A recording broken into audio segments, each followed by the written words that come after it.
राम राम और सर। ठीक हो? बहुत बढ़िया साहब। तो मैं आज थार सभा फाउंडेशन की तरफ से बाड़मेर में पहुंचा हूं। झुग्गी झोपड़ियों के अंदर किसानों से हम आज चर्चा करेंगे कि यहाँ का रहन सहन कैसा है, क्या कर रहे हैं ये लोग, कैसे करना चाहिए इनको। आज हम चर्चा करके आगे बात बढ़ाएंगे। तो आपका शुभ नाम है? मेरा नाम सगनलाल गोयल है सर। छगनलाल जी। तो छगनलाल जी, आप ये बताइए जी। कि आपका यहाँ पे रहना आपको क्या अच्छा लगता है क्या? रहना सर हमें अच्छा लगता है अच्छा कि हमारे पास में क्या है कि हम आर्थिक स्थिति के कमजोर लोग थे, अच्छा। क्योंकि यहाँ कोई धंधा पानी था नहीं। हम्म पानी है वो बहुत गहरा है। हम्म। तो हम क्या करते हैं कि ये घास फूस जो आक होता है ना, हमारे आक हाँ हाँ आक हाँ। की दवाई बनती है, आक और सड़िया खीप की, ये ऐसे बना लेते हैं। झोपड़ी बनाते हो? हाँ। हाँ। तो हमारे घरों में अभी तक लाइट नहीं है। अच्छा तो अच्छा। बिना लाइट भी हम सला लेते हैं, और इसको मतलब ये गर्मियों में ठंडा रहता है और सर्दियों में थोड़ा बहुत गर्म रहता है। परंतु क्या है कि अभी ये स्थिति हमारी, जो बाजरे की रोटी हाथ से पका पका के लकड़ियों पे ही खाते हैं, और उधर चूल्हा भी बता दो, वो ऐसे ही चूल्हे पे हम रोटियां बनाते हैं। अच्छा अच्छा। और बाजरे की रोटी और बाजरे की गांठ और बाजरे का खीस, ये तो हम गाय के देसी घी के खा साथ में ले लेते हैं। तो मैं ये आपसे बात करना चाहूँगा, अभी पूछना चाहूँगा जी कि आपने ये जो मेरे को रोटी बना के खिलाई है, अभी बाजरे का रोटी ऐसा खिलाया और सब्जी खिलाई, और जी आपने देसी गाय का घी भी मेरे को खिलाया, जी।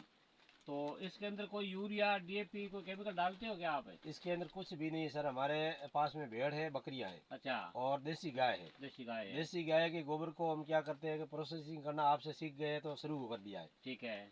उसके अंदर 3 महीने तक हम सड़ा देते हैं उनको। वेस्ट हाँ डिकम्पोजर भी आपसे ही सीखे थे सर, हाँ। हमें तो ठीक है। नॉलेज था नहीं। हाँ सही है। और उसके बाद में इसमें केवल और केवल भेड़ बकरी की सड़ी हुई खाद जो कहते हैं, हम पैसे पहले मींग नहीं डालते थे जमीन के अंदर जमीन के अंदर। सीधा। हाँ। उससे रोग होता था भूमि में, दुनिया भर का रोग होता था, कच्चा बीमारियां। गोबर डालते थे, उससे तो दीमक भी आती थी दिमाग आती और थी। फंगस भी आती थी। तो आपने 4 बार 5 बार हमेशा हमेशा आपकी ट्रेनिंगों में आए, आपकी हम्म। प्रशिक्षण में आए, तो हमने गोबर को प्रोसेसिंग करना सीखा। तो हम्म। इसमें केवल भेड़ बकरी का और गाय के, देसी गाय का गोबर का खाद डालते हैं, और कुछ भी जहर नहीं डालते। देखो किसान भाइयों, ये पूरे के पूरे खेत के अंदर देसी गाय का गोबर डाल करके खेती करते हैं, और उसके अंदर जो अनाज पैदा होता है, जो बाजरा, जो श्री अन्न है हमारा, मैं इनको बार बार नमस्कार करना चाहूँगा। धन्यवाद सर।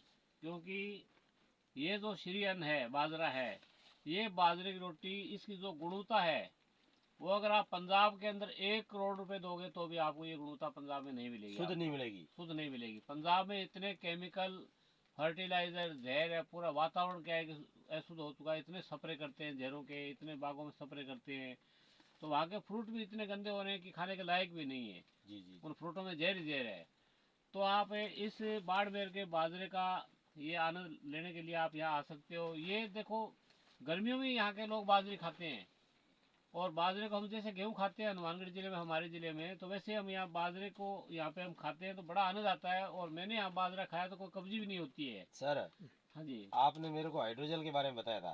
जी तो जी। हमारे यहाँ बरसात होती है तो खेती होती है, बरसात नहीं होती है तो खेती नहीं नहीं होती। होती है। हाँ जी हाँ तो जी। मैंने एक बार हाइड्रोजल डाला और एक ही बारिश हुई तो मेरा बाजरा आपने देखा ही था। हाँ बाजरा देखा था, बिल्कुल मतलब सही है। दूसरों के खेत में 1.5 से 2 फुट का बाजरा था, मेरा 11 से 12 फीट की हाइट में बाजरा था, जी जी जी, और पक सही है। भी गया। पक भी और गया। वही बाजरे का रोटी है। तो आप बिल्कुल। देखो, ज़्यादा से ज़्यादा किसानों को मैं यही कहूँगा कि राजा राम जी की मीटिंग सुने और इनसे सलाह लें, देखो, और जैविक खेती की ओर बढ़े। मैं थार सभा फाउंडेशन की तरफ से घर घर जाके डोर टू डोर आप लोगों को तैयार कर रहा हूँ, जी जी ताकि जी। आप लोग भी तैयार होकर के आप थार सभा फाउंडेशन की एक शाखा बने, ताकि दूसरे लोगों तक प्रचार पहुँचे। बिल्कुल बिल्कुल सर। तो आपने हाँ। कहा था ना कि भाई मोदी जी ने एक 10,000 एफयू बनाया है, जी जी। उसमें से आपके आज्ञा का पालन करते हुए मैंने भी मेरा एक एफयू खड़ा किया है। बहुत बढ़िया उसका बात नाम है। दिया थार शोभा।